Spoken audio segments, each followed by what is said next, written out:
আসসালামু আলাইকুম দর্শক, আমি আজকে রান্না করব কচু। আর এই কচুটা আমি আমাদের বাড়ি থেকে নিয়ে এসেছি, আমাদের নিজেদের লাগানো কচু। কচুটা আমি রান্না করব চিংড়ি মাছ দিয়ে। সেজন্য আমি একটা কড়াই বসিয়ে দিয়েছি চুলায়। এখন দিয়ে দিব রান্নার তেল।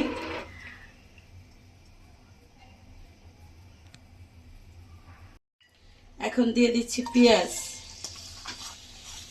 ভালো করে ভেজে নিব। ভেজে নিয়ে পরে চিংড়ি মাছটা দিব।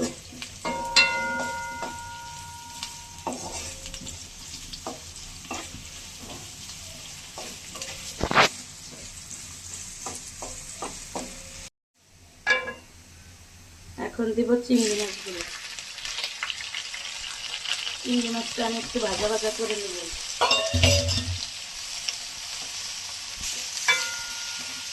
চিংড়ি মাছের সঙ্গে আমি একটু আদা রসুন বাটাও দিয়ে দিলাম। চিংড়ি মাছগুলো দিয়ে এখন আমি একটু ভালো করে নাড়াচাড়া করে নেব। চিংড়ি মাছটা ভাজা হয়ে গেলে আমি বাদ বাকি মশলাগুলো দিব। আর এই কচুটা খেতে খুবই স্বাদ। আপনারা আমাকে কচুটা রান্না করি দেখেন, কে কে চিনেন কচুটা।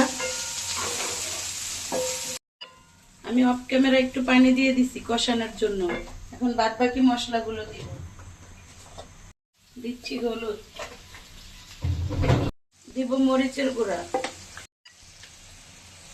এখন দিব ধনিয়া গুঁড়া,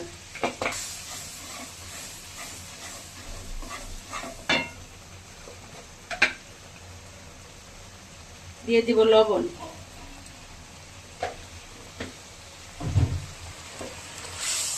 এখন আমি মশলাটা ভালো করে কষবো।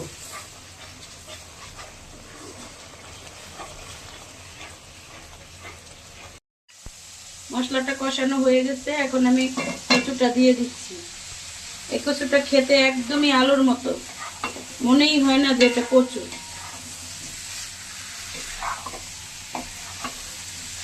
আপনারা খেয়ে দেখবেন কোথাও যদি এই কচু পান, খেতে অনেক স্বাদ।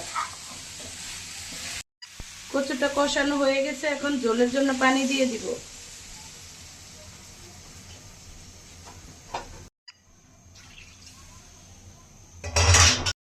তরকারিটা আমার প্রায় হয়ে গেছে, এখন আমি কটা কাঁচামরিচ দিব।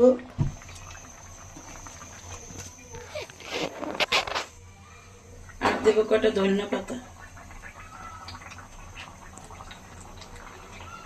ধনে পাতাটা দিয়ে একবার ফুটিয়ে নিলেই তরকারিটা হয়ে যাবে। তরকারিটা হয়ে গেছে, ঢেলে নিব।